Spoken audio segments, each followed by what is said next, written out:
This is the Marketing Umbrella Podcast, where it's all about getting the information you need from successful leading marketers to build and grow your digital marketing agency. Brought to you by Itamar Shafir, founder and CEO of Umbrella, the technology platform and brand that is powering thousands of marketing agencies around the country. Find him at umbrellaus.com. And now, here's your host, Itamar Shafir.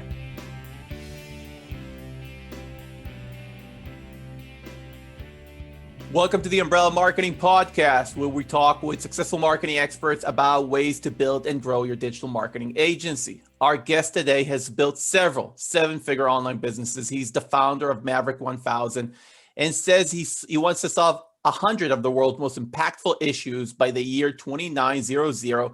I'm excited to say hello to Mr. Yanik Silver. Hi, Itamar. Thank you. And Yanik, the Umbrella Marketing Podcast is helping marketing agencies grow their business. But before we get into that, and I know you've been helping so many entrepreneurs, so, you're very versed at how to help people grow. Why don't you tell the listeners just a little bit about your background and how you got into helping entrepreneurs? Yeah, for sure. Just a quick background story. So our family's from Russia. We came over from Moscow, actually, when I was 3 years old to the U.S.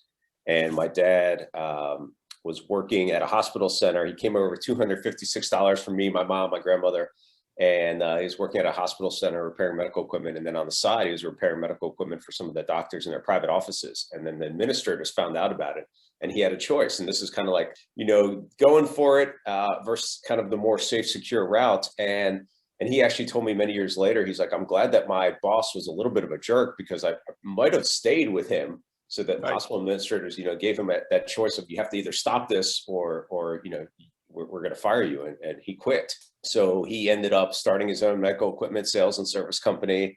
And then I grew up working there. Like in any family business, you end up doing everything and anything. And so at 14, I was telemarketing, latex gloves, calling on my own clients. 16, the deal was I got a car, but only if I went out cold calling. And I cold called doctors and talking to these 50, 60-year-old doctors. And then from there, I sold an entire surgery center to one doctor, and he and I became friends. And he's like, yeah, you seem like you're kind of into this marketing stuff. And he gave me a Jay Abraham tape, and it just really turned the lights on for me about like, wow, I could get people to raise their hands and be interested in something without me having to cold call, which cold calling really sucks. So then I learned everything I possibly could about direct response and copywriting and using psychology in marketing in that way. And then help grow my dad's business from like a little regional player to a national player.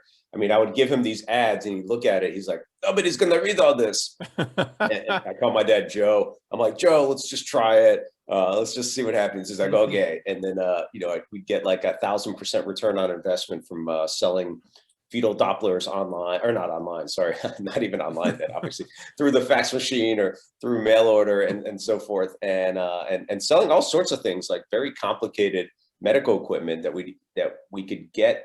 The big thing that happened was you could get customers or prospects interested and raise their hands, and that were 7, 8, 9, or 10s on the ready to buy. And then I'd only talk to them. So it just really changed the dynamics. A couple doctors then hired me to help them with their marketing. And then that turned into me being like, oh, well, I could do this in a bigger scale. And then I created a kit. And so we'll talk about that too. And then the internet came along in 2000, and all these little connection points started of just following, one little dot to the next dot and to the next dot.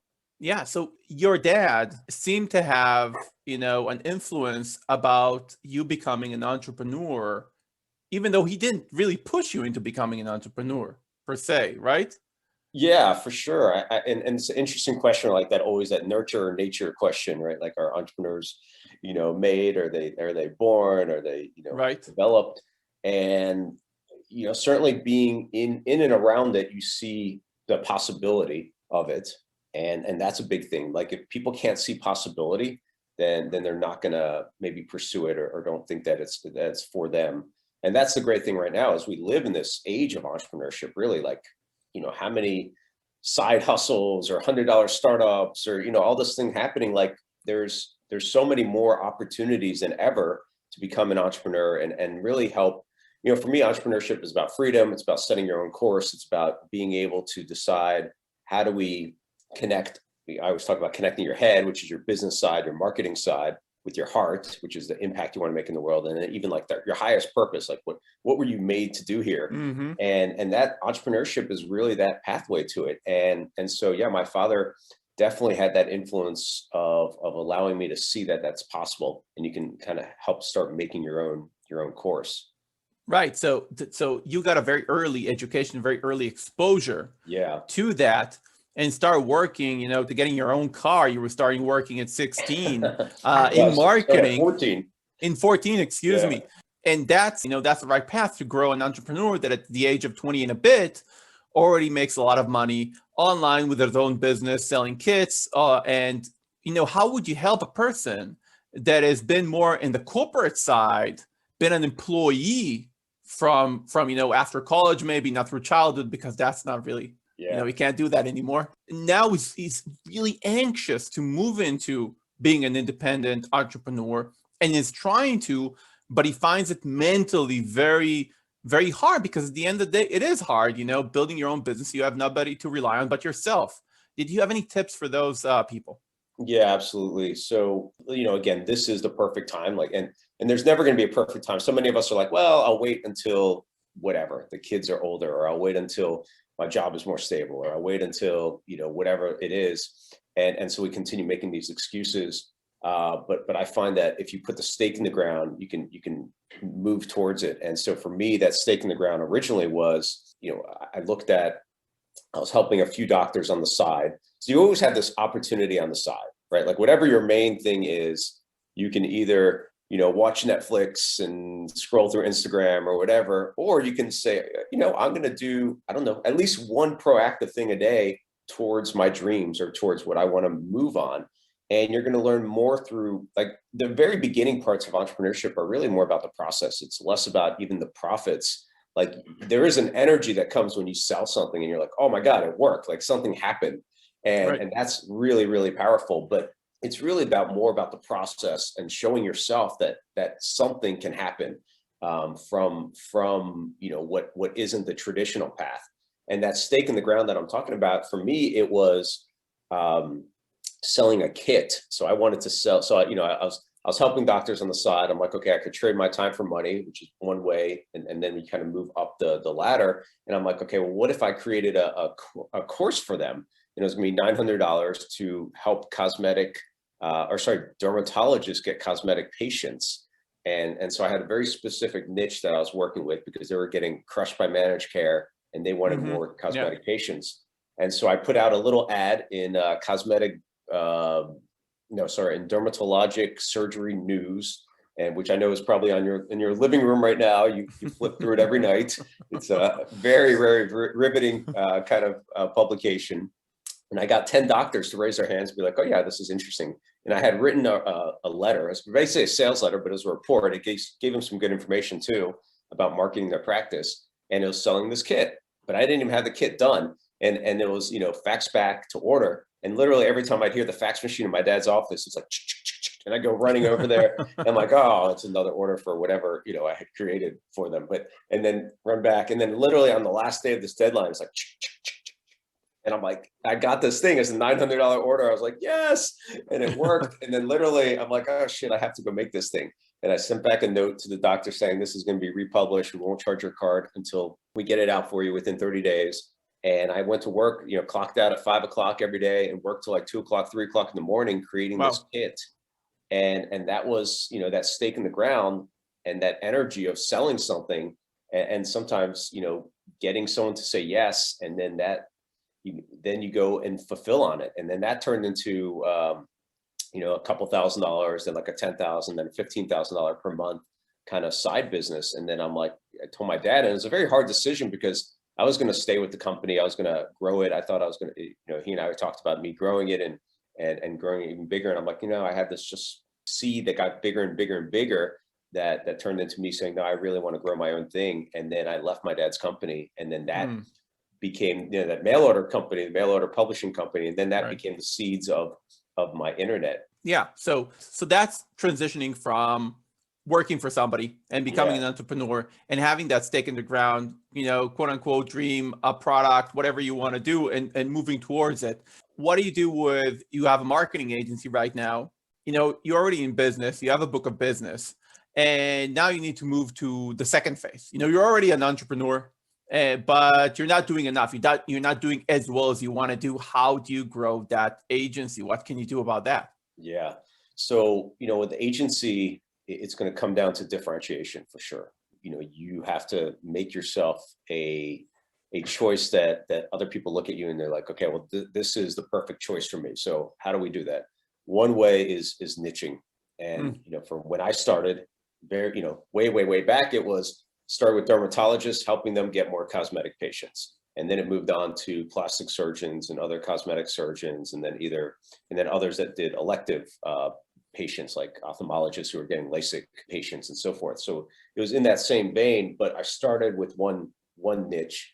And so that's one opportunity as well for agencies to say, so many of us are like, well, every small business is my client. I'm going to go after every small business. And, that might be a way of doing it. But a lot of times if you can say, okay, I'm going to pick one, industry marketplace niche, you might have a better shot at it, because now you can come at the sales presentation with, I understand, where you need your customers or members or clients or patients from. I understand this, and you can really target that part for you. Plus you can provide them, a really interesting way of doing things. So when I was selling to the cosmetic surgeons, later on, we started doing things that were more specific, where like we give them pre-done newsletters and pre-done marketing toolkits and all sorts of things. And then we'd say, it's only one per zip code, and then give that exclusivity for them, because now I could, create the same thing over and over again, but then only one could use it. And this could work for an agency today easily. You could say, we're doing this for chiropractors or this for dentists or whatever it is, and you pick one niche. Did you, and when you're doing that, did you ever provide some value add for, freebies, or try to create some shock and awe or something, in addition to a differentiation, something that helps with the differentiation? Yeah, I mean, everything, right? Like, so you have to make yourself stand out in some way, shape, or form. And for me, the best way of doing that was information. So we would use information, content, an ebook, a report, something that had value. And it was really interesting. Like, and this is, I'm thinking back when I got started, and so most of these doctors were targeting baby boomers, right? So I was able to have an interview with the leading baby boomer demographic expert. I literally just emailed them and said, hey, will you do an interview for my doctors? And they're like, yeah, sure. And he was like a professor somewhere, incredible credibility. But then that turned into a piece of content that we would provide. It linked me with that expert too, so I had higher authority. And then it gave them something that was really valuable, which is insight into the mindset and into demographics and trends and so forth for baby boomers, right? So it's a very simple way of using content as that initial piece that gets that the people that are interested to raise their hands, and B, creates that freebie, that value add that you're talking about, and now also positions you as an expert. So it's a super simple way, and that could still be done today, easy.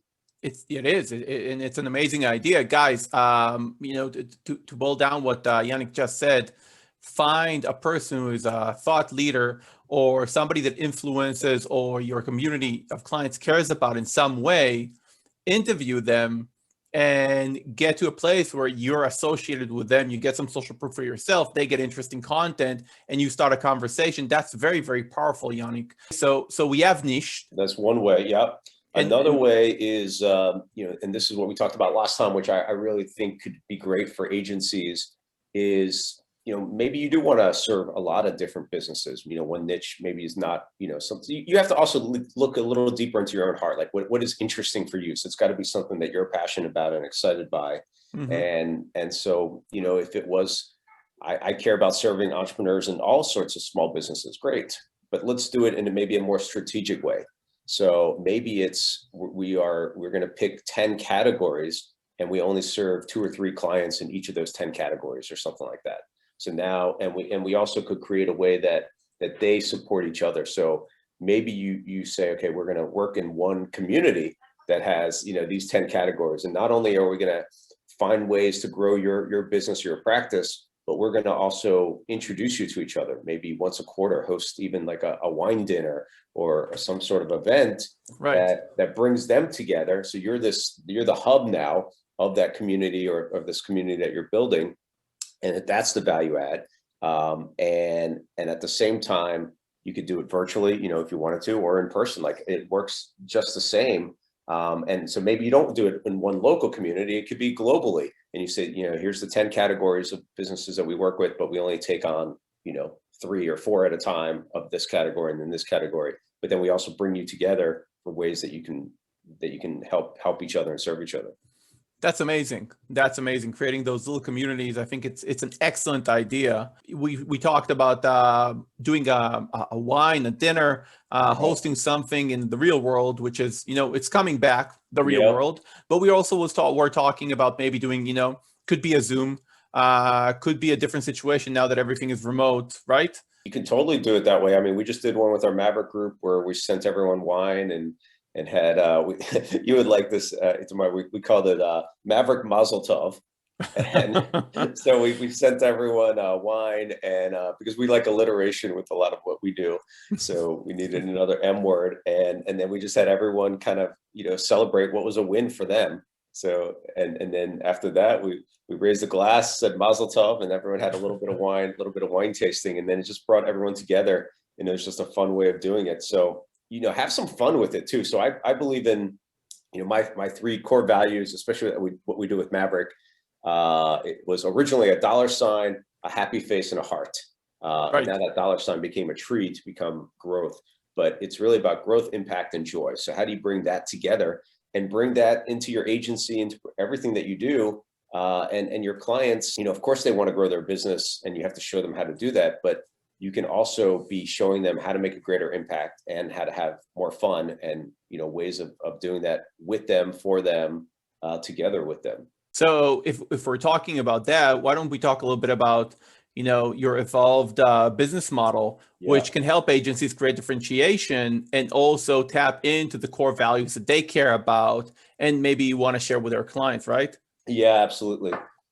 So the evolved, an evolved enterprise is a book I wrote a little while ago, and I talk about this seismic shift that's happening in business, and that businesses that don't have a core impact in what they do are going to be at a competitive disadvantage, actually, because you're seeing this from consumer buying behavior changing, where customers want to buy from companies that have a greater mission, a greater impact, and you see this where they're either changing brands, or they're either paying the same and changing brands, or even paying more for that idea that the customer, or sorry, for that the company is making that impact and they have a greater mission. And then it's happening inside out, which is team members want to work for a company that has a greater mission. And so you as an agency, part of what your role is to help show up with new ideas and new ways for helping your clients.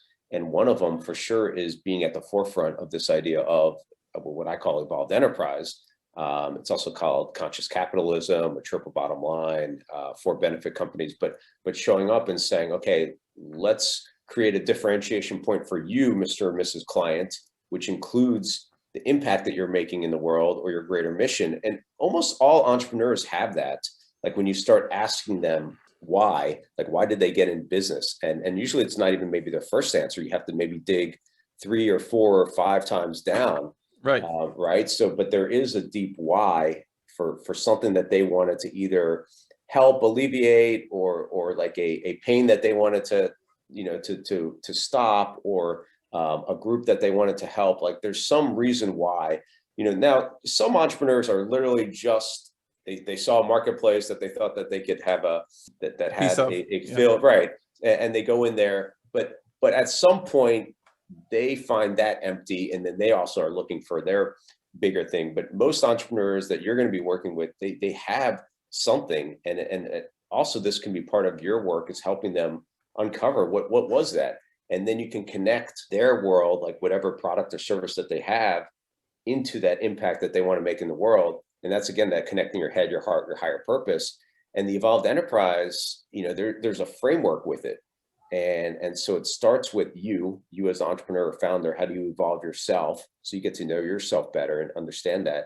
And then it moves out into cause, like what's that why? And then it moves into community, which is the community, the customers that you're building. And then the product or service, so the creation, how do we bake in that impact? And then the culture, like what's the culture that's within the organization? These are all pieces that I found from almost going out of business. Story continues from me, and I'll maybe share a little bit more of that. But almost going out of business when I had this cosmic alarm clock moment 12 years ago, just asking, am I happy? Would I be happy doing what I'm doing 10 years from now? Yeah, and that had a lot of exploration there. This podcast is brought to you by Umbrella. Have an agency? Check out umbrellaus.com to grow it today. We're going to get back to the cosmic alarm clock. If listeners are going to hear they're going to read the Evolved Enterprise book, would that give them a practical roadmap into implementing that for themselves and for their clients? Yeah, absolutely. It's going to give you a step-by-step kind of framework of what I just outlined. And what's really interesting, I believe that we can really change the world through the leverage of business, because think about all the different ways that we have. I think of it really simply, and it doesn't even have to be money. Money could be, another byproduct of it. Most people think about, we need to make a donation and that's going to cost us money, or, how are we going to do that? But it truly drives your business. Like it's been proven. So there's an interesting book called Firms of Endearment that did all these different studies of companies that had a greater mission and based them against the S&P 500. And it was very negligible at first, like it was pretty much neck and neck. But then as the years went on, they saw a 1,400% difference in over a 15-year period. So wow. A massive difference in companies that had that greater mission and impact. And you see it, now with like, a lot of people think about these social enterprises, they might think of like Tom's Shoes, which is like the buy one, give one model. And Blake, who, I'm friends with, we did an interview, I don't know, a couple years back, and he was talking about how they've given away 30 million pairs of shoes. Exciting to talk about that. And that's what I call an impact scoreboard. And you can also help your client create that impact scoreboard that their customers can get excited by and be a part of, or their team and so forth. But Blake will tell you that they never even intended for it to be that big. It just grew because, you add in marketing into a great impact story, it turbocharges it. And that's what you could do as an agency. But there's 11 different impact models. And not, that one is not right for every single one, right? Every single company. And so many times we're trying to like force, I'm going to, I don't know, whatever. If you have an ophthalmologist client, it's like, we're going to give away, an eye surgery to someone else. And maybe it works, maybe it doesn't, but you have to understand more of how do we integrate this impact into it. And so I look at, there's like 5 things. So you got the product or service itself, like how do we bake in that impact? Right. There's the talent within the organization, like the ideas and the innovation. And so there's a company called Pacific. They're a food company, they package food company, and they work with a local food bank, and they take all their food and once a month they shut down their production line and say, okay, here's the food that we got here, team, go figure out a great recipe for all this food. And then they turn it into packaged goods that then get sent back to the food bank and now last so much longer. And it's like a beautiful way of using their own organization. So then there's also distribution in your voice. So every company has that opportunity of using their own distribution and their own voice for that greater impact. There's also empowered employment. This is one of my favorites. Like there's a company called Ultra Testing, and they do quality control testing for different browser platforms and iOS systems and all sorts of things. And they hire people on the autism spectrum scale. So different neurodiversity, because typically they're okay and even thrive under conditions where there's more repetition and more attention to detail and so forth. So it takes something that, it's like, this group of people maybe isn't as valued, but let's increase it. Let's create a competitive advantage now by having them as part of our company. So, that's a unique opportunity. So that empowered employment, and then even supply chain, like who are you buying from? And then thinking about that part. So there's lots of ways of incorporating that, and you can show up and be a resource for your clients and say, okay, well, how do we give you a differentiation point so then I can market you better And that creates also a halo effect. It gets your customers to want to buy more. It gets your team members really excited. Right. It gets, celebrities, icons, people involved and excited by it. So it just really changes the dynamics of business. I agree. And I think it completely breaks the noise if you're talking about, for example, one-on-one prospecting over LinkedIn and you're trying to have a conversation with somebody, with a decision maker, and you open the conversation by talking about how you create an impact together, then, instead of how can you promote their company, it's a different conversation. You break the noise. That's basically it. You'll get somebody replying to you and starting a conversation. So I think everything you mentioned is perfect. Like everything is implementable by the agencies immediately. But I want to ask you a difficult question. Do you think that some people are just meant for success and some people are not? Do you find, after helping so many people, any common denominator between the successful ones or the unsuccessful? Yeah, that's a great question. I saw this study way back, and it was interesting. They had studied successful people from all, athletics, business, science, just every different category. And they couldn't find one common denominator except for having one person that was their cheerleader or someone that had their back unconditionally. And for me, that was my mom. Like, she had no idea what I was doing on the internet or what was going on, but she's like, oh, she's just like, okay, that's good. I love it. You'll be great. And just whatever it was just, so having that one person, could be a grandmother, it could be a father, and it doesn't always happen. Like, I remember I shared with you this story, and it was a real true story. It was like, so after I left my dad's business, I was teaching people how to, so I started something called instant sales letters. Woke up at 3:00 in the morning with this idea for these fill in the blank sales letter templates, and that worked really, really well. And then people were like, oh, how did you do that? Could you teach me how to do that? So I started teaching people how to take their expertise and their information and sell it. And then my dad's like, oh, okay, show me what you're doing. And so we're literally driving in the car, and it's a cassette tape, right? So it was a cassette tape, and we were listening, and he ejects it, and he's like, people pay for this bullshit. And it's so funny. So you might not always get that from the dad, from whoever, right? But it's and also a lot of times you can find that people talk about mentoring, and they're like, oh, well, I don't have a mentor, so I can't do it, or whatever it is. But for me, my mentoring was like through audios and programs and podcasts like this, right? Like, that provides incredible information. And so I think that your life changes through the people that you meet, the books or materials that you study, and the experiences that you have. And so how do we position ourselves in our lives so that we are around the right kind of people that we want, that we engage in those activities that we want and experiences? How do we spend our time studying the things that are going to help grow us? And so if you're going to ask me, though, what I've seen across our Maverick members and others that are extremely successful, I think those characteristics are growth. Like, they're always interested in growing they're very curious.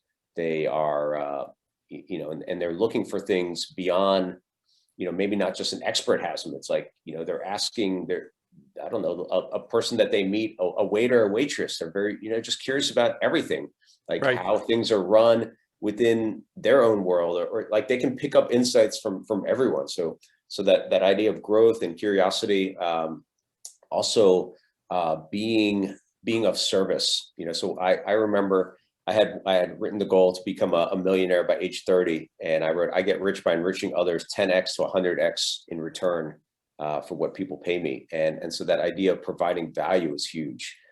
So thinking about not how do we take as much as possible, but how do we provide enough value, and then the byproduct is just automatically that you're successful, and it changes your framework. So even as an agency owner, if you're thinking about, okay, how do I provide 10x in value to my client? That's a different thing too. Like, I think your questions really create your answers too. So if I'm constantly thinking about how do I create 10x in value, your output is going to be completely different than how do I sell this client. I completely agree. And I used that, by the way, after we talked about it last week, I used that. I told you I'm going to use it. I use it every Thursday. We have our Umbrella local training. And one of the members was going on and on about not being able, I'm not going to use a bad word here, but he was not talking very well. It was not superlatives about his client. And I was saying, how are you looking at it? Are you looking at how am I going to make $50,000 a year from this client, or $10,000? Or how am I going to generate 100,000 or 500,000 for this client? And if you go with that mentality, you will shine. The client will see it. You will see you're trying to help him grow, and of course, you'll be rewarded for that. That will be, the side effect of helping him grow his business. And he got that, and he said that's very insightful. And I said thank you very much. I thought about it. No, I'm kidding. I told him it was you, but that's 100% right. And you have to feel like that. And then also it's evaluating, like, if I can't feel like that, am I serving the right client? Right. Because maybe I can't be excited by, who knows, whatever that client is selling. And that's okay. That just means that you have to go back and think about, what kind of clients, and that goes back to maybe niching or categorizing or whatever it is. But who can I even, this 4-letter word, like who can I fall in love with? Like what, and it's almost silly, but it's true. Like, could you love your clients, and what does that look like? Because if you can't love your clients, then maybe you have the wrong clients. And if you're just looking at them as, this is my $50,000 paycheck for this, I'll get through it. I don't know. It might be the wrong client. Yeah, exactly. But I agree with you that it starts initially with you and your mentality, and how do you project that when you're thinking about yourself, and you're going through the motion of telling them about themselves, but you're thinking about yourself, or you're actually thinking about them, and your success will be a byproduct. And I really took that to heart. But by the way, last time, I love it. It's been a long time since I think you really put it on the spot. Like, a lot of people, it's not just in marketing. A lot of people that deal with sales go into it with, give me. Yeah, I'm telling you, like, I'm going to provide you something, but I actually want to take. Or how do I manipulate them in the way that is going to get to the sale, right? Like, how do we exactly? And people are more, you and I come from a marketing background. I've been studying marketing forever. And I actually kind of walked away from the internet marketing space for a while because I didn't love what I was seeing in there, because it felt, a little off-putting, a little like it just wasn't feeling really in alignment with me. And it's just like any tool. A tool can be used for good or for evil. And it's like people are getting smarter and smarter. Like, they see, whatever, like, obviously scarcity still works, right? And rarity and so forth. Like, that's one of the psychological triggers that works on me. If it's like, if you only have 10 things, I'm like, oh, shoot, I should buy one. But if it's fake scarcity, if it's created scarcity just to try and, manipulate into the sale, people see through that. They see through, the value stacking and this ridiculous amount of bonuses that have this inflated number that's not really true. Like, so if you show up and you are authentic and you're genuine, and you're saying, okay, my idea is, how do I 10x to 100x your business, or 10x to 100x the results I provide you? That's already different. And by the way, we did this last time too, which I thought was great, is then you start asking the owner or the CEO or president, whoever you're talking to, and what does your company care about? Like, what do you care about? So, we did this, like, so Itamar, what do you care about the most, like, of making a difference in the world? Kids is a big thing. Like, so if I was your agency, I'd be like, well, guess what? We also have a program where we take 10% of our hours, and every time that we bill you an hour, or whatever our project plan is, 10% of that goes into a pro bono account, and you get to decide which charity or cause that it goes to. So now, 10% of your billable hours, or this package that we have for you, goes into helping a nonprofit for kids or something like that, right? Like, so you can start incorporating that into it, and then your team is going to get excited too, because they get to work and use their marketing skills for key projects. And then you'd be like, well, I have this nonprofit that we really like, or I sit on the board of so-and-so, or I'm, associated with it. Let's introduce you to them. And that also can become a way of getting new clients, but you don't look at it that way. But imagine, because every nonprofit has a whole board that they also have very smart people on that board that have companies typically, and have an opportunity for you to get in there. So, it just is a beautiful way of serving, which is also self-serving. So look, I think we covered a lot of examples, excellent examples from you, Yanik, which are really going to help agencies. And before we wrap up the session, I wanna do. We always do a rapid Q&A. Yeah. And if you feel one of these questions are too much, you can just say pass. I don't think they're going to be too much for you, but they need to be short and fast. Okay. Okay. I'm ready. First one. Did you get along with your parents growing up? Yes, for the most part. But my parents got divorced when I was 13, and then we kind of had this rift for a while, but then we got back together. Okay, no, that's a good so answer. Then I go with yes for the most part. Yes. Do you have siblings? Yes, younger brother, 9 years younger. Do you have a pet? No pet. How old were you when you had your first kid? 33. No. I know. No, and bad parent. When do you wake up? Usually whenever I get up. Yeah, not 9:30, 10 o'clock. When do you go to bed? 2 o'clock, 3 o'clock. Ideal vacation? This is a hard one, but anything with sun, sand is good. Last time you didn't know what to say, so I know. we just agreed that your life is a vacation. We moved on. Yeah. And the last one is important. Are you a man of faith? Yes, depending on how you define faith. So I do believe I give it this idea that of trusting in a higher power and being associated with it and being a part of a higher source. Okay, excellent. Yanik, I really want to thank you for being on the show.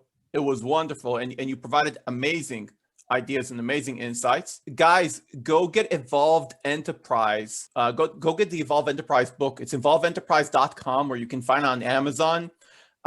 Just that book alone will give you a format into a major differentiation that can get you a ton of clients and also evolve yourself, which is super 100%. Important. And give it to your clients as a way of them thinking about this process, and then say, oh, well, I can help you do some of these things and get them excited by it, because it does grow their business. Like, everything has to be a win-win-win, and it's going to grow their business. It's going to grow your business. It's not just a good for you kind of thing. I agree.